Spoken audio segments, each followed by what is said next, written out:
Welcome to రాజనీతి. మనలో చాలామందికి అంటే 40 సంవత్సరాల వయసు దాటిన వాళ్ళంతా కూడా ఈ చందమామ కథలు చదివి ఉంటారు. అందులో చందమామ పుస్తకంలో పట్టు వదలని విక్రమార్కుడు చెట్టు దగ్గరికి వెళ్ళి బేతాళుడి శవాన్ని మళ్ళీ భుజాన వేసుకుని బయలుదేరాడు అనే కథ ఉంటుంది. అది ఒక సీరియల్ లాగా ఉంటుంది, ప్రతి సంచికలో ఉంటుంది, వేరు కథలు ఉంటాయి.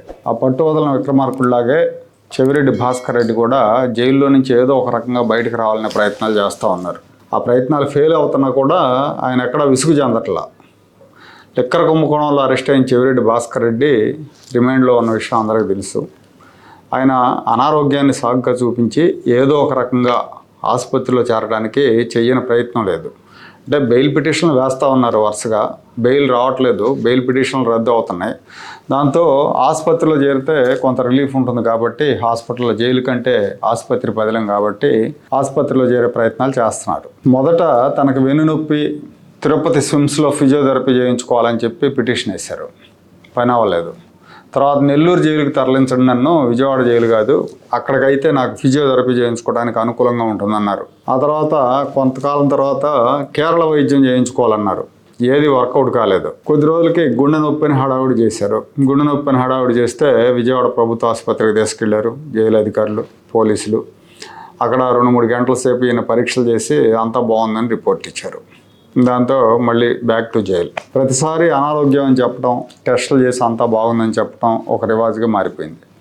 పైగా మధ్యలో కోర్టుకు హాజరవుతారు కదా, ఈయన బెయిల్ పిటిషన్ మీద విచారణ జరిగేటప్పుడు కోర్టుకు హాజరవుతుంటారు కదా, హాజరైనప్పుడు అరుపులు, కేకలు, పోలీసులకు హెచ్చరికలతో హడావిడి చేస్తూ ఉంటారు. దేవుడు ఉన్నాడని అరుస్తాడు, తాను ఒక నిర్దోషిని, నిరపరాధిని, నా మీద అన్యాయంగా కేసులు పెట్టారు, దేవుడు అనేవాడు ఉన్నాడు, చంద్రబాబు అంత చూస్తాడు అంటాడు. పోలీసులకు శాపనార్థాలు పెడుతుంటాడు. ఇంత గట్టిగా అరిచే వ్యక్తిగా అనారోగ్యం అని ఆశ్చర్యపోయేంతగా హడావుడి చేస్తాడు. దీని మీద ఏసీబీ కోర్టు న్యాయమూర్తి కూడా మందలించారు. ఆ అరుపుల మీద 2-3 సార్లు మందలించారు, ఒకసారి కాదు. ఇప్పుడు తాజాగా ఆయన ఇంకో పిటిషన్ వేశారు. తనకు అనారోగ్యంగా ఉంది, మంతెన సత్యనారాయణరాజు ఆశ్రమంలో చికిత్సకు అనుమతించాలని ఆ పిటిషన్ సారాంశం. మంతెన సత్యనారాయణరాజు ఆశ్రమం అంటే విజయవాడ పక్కనే ఉంటుంది. విజయవాడ నుంచి రాజధానికి వెళ్ళే దారిలో కృష్ణానది ఒడ్డునే ఉంటుంది. సో నేను అక్కడ చేరిపోతాను, నాకు అనారోగ్యం ఉందని పిటిషన్ వేశారు. ఈ పిటిషన్ మీద కోర్టు విచారించింది. ఈ నెల 10వ తారీఖు తీర్పు ఇవ్వబోతోంది.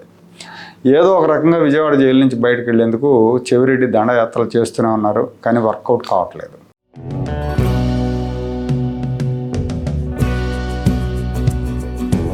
Like, share and subscribe to Rajaniti channel.